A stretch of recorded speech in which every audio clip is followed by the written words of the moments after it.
What's going on, everybody? My name is Matthew Gibson. Yo, this is Drew Muzon. And you are now watching Untold, a platform for black males, by us, sharing our perspective and letting the world know what we are thinking. So, Drew, I had a thought the other day in my head, right? Yeah. So I was just sitting down and it came to me in the back of my mind. I was like, you know what? This has to be true. Yeah. At least I know it's true for me, all right? Yeah. So check this out. If we walk in, I walk up to you and I'm like, oh man, Drew, what's good? Yeah. How you doing, man? What you gonna say? What's your reply usually? I'm good. I'm good. Yeah, that's the same thing I would say too. Most of the time I'm like, all right, I'm good. All right. And a lot of times we just keep it moving. But the thing I was thinking about is like when somebody usually asks me I'm good, it's usually like a blanket statement for I don't really want to talk about it. Yeah, most of it. Or in my mind I might feel it's like you don't really want to talk about it. You're just asking, so let's keep it moving. So I'm like, my mind is programmed to say, oh, I'm good, and just keep it moving at that. But in reality, I'm not good. It's like a lot is happening throughout the day that good isn't it.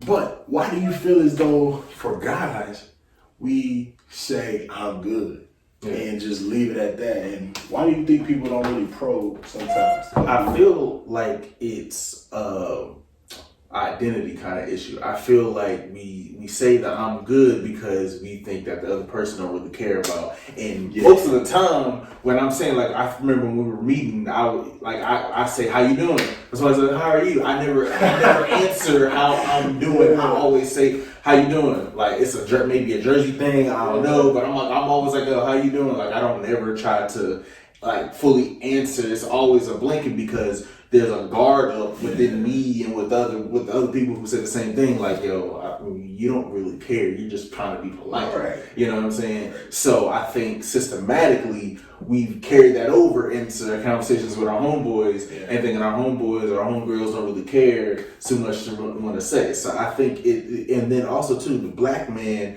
has always been the one that had to be strong, which we should be strong. But never been able really to speak or somebody really care about what we're going through. Right. I think that's a great setup because when you said that, like a lot of times as men, as black men especially, we've been brought up into a way to not really acknowledge our emotions. And so our emotions really take root, like they're not just something that exists in our head, like we feel them in our bodies and all of that. And so like when we say I'm good, that's not necessarily you really act. You just don't. You might not really know how you truly, genuinely feel. Yeah. It's just that I'm good is the way of just all right.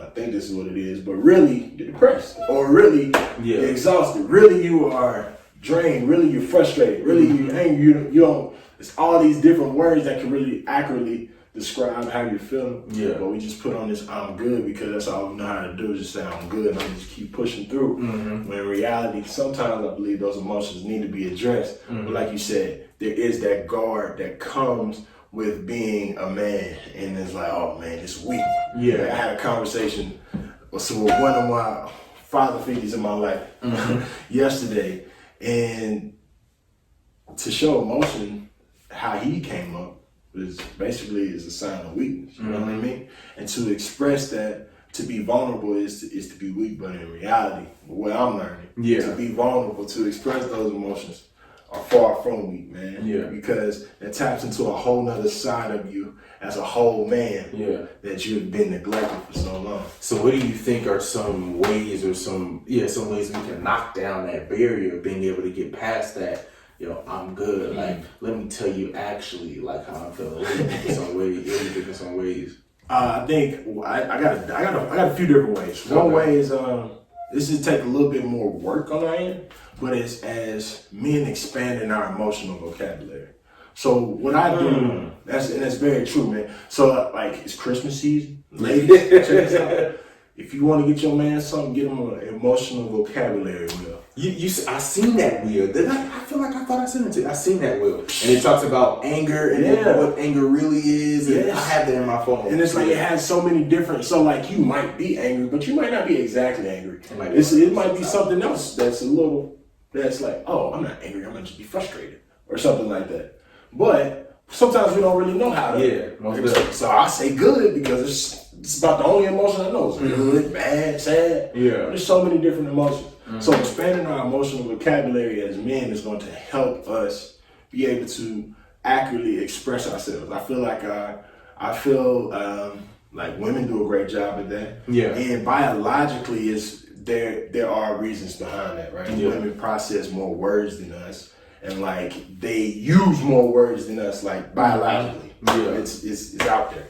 But I think that's one. Expanding your emotional vocabulary. Secondly, being vulnerable with the group of men that you trust. Right. So that's something that I'm realizing too, is that I have to be intentionally be vulnerable with my boys. Like, yo, bro, I'm feeling depressed right now. Yeah, most definitely. Or man, right now I'm just under a lot of stress, and like I just want to be real about that. I'm not good. You know what I'm saying? Whether I be asking my boy to pray for me, or hey man, I need somebody to talk to. And being real and creating those spaces within your groups, right? Yeah. Because a lot of times, especially as black men, we don't go to therapists because we don't trust them. We feel like it's weak, right? Yeah. And that's, but if I got my boy, I trust you. Yeah. We can have this conversation, and I know you're not going to judge me. I just want you to listen. Yeah. You can help me figure out some of these thoughts of what am I thinking. I think that's going to go further in at least being able to be able to say, oh, I'm not good, or this is how I'm feeling, because I know it's not going to be coming. What's coming at me is not judgment for feeling the way that I'm feeling in that moment. You know what I'm saying? Encouragement is what was needed. That's good, that emotional vocabulary. Sure. I never really thought about that though, like that we don't really have an expanded emotional vocabulary is because we're not really touching our emotions. Right, bro. And it's just like, that's crazy. And it's so important. Yeah. It's so important in order, because like the thing about it, it's like I said, and I'm realizing because I'm walking through it in this time of my life, is that if your emotional health is not right, it's going to affect your mental health, it's going to affect your physical health, and it's going to affect your spiritual health if you tapped into that. Yeah. Right? But it's all going to affect it. But for us, we get so used to pushing it away, working through that emotional pain. Yeah. Oh, I'm just gonna work. I'm just gonna do. I'm gonna put on this new chain. I'm gonna put on these accessories to hide the fact that I'm struggling, brother. Your accessories don't hide the fact that you need a hug. I heard Triple E say something. He was like, how can if my mind not right, how can I advance? Like you're thinking about like, yo, as a black man, you can't advance. As black men, we can't advance if our mental health is not right, if our emotional health is not right. And I just think what that leads into is needing the resources. We don't really see a lot of resources for black men, by black men, to be able to do something like that. Right. And so I think too, the times have changed. Where to a point in time, it was hard to come across like therapy and like other resources like that, especially in black communities. But a lot of people are woke nowadays, and they understand that that's an issue that impacts our community, and it is a huge stigma behind it. But I think what we need to do is have more black men who say, hey, bro, I'm in therapy. Hey, bro, come talk to me if you want to. Hey, man, it's all right to feel sad. It's okay.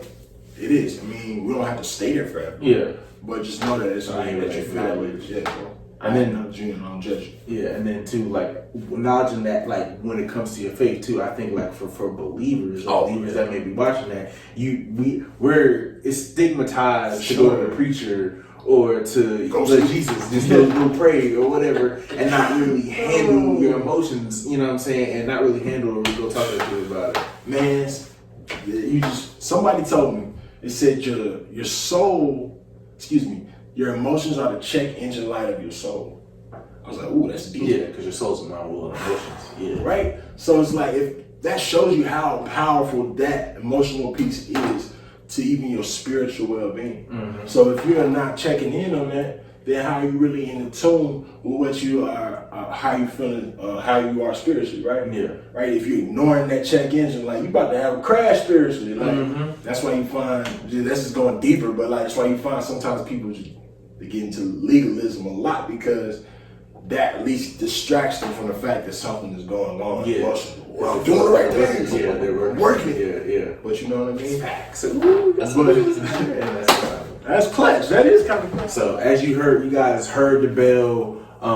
Means we got to get up out of here. But this is what this show is going to be talking about. And if we haven't even announced the name yet, you want to go ahead and tell them what the name is? The name of the show is called UNTLD. Untold. Well, I think we did, but yeah. But explaining it. But yeah, it's untold because when you look at things for black men by black men, you don't really have it. Our stories as black men are really untold, and like this is going to be a platform for you to be able to express yourself. Yeah, expressing yourself and letting your story out, and it can come out in a lot of different ways, different mediums and avenues to do so.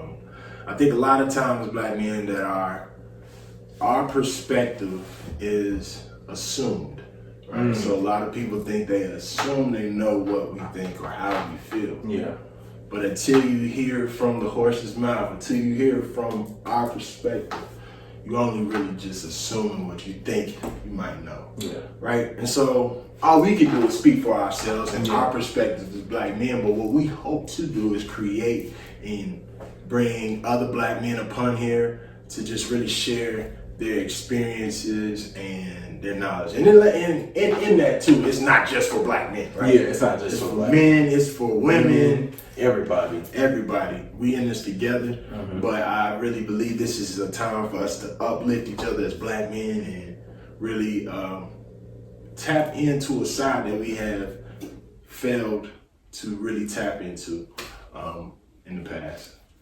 Yeah, so stay tuned. 2020 first episode drops. Oh yeah. Until then, peace. Peace.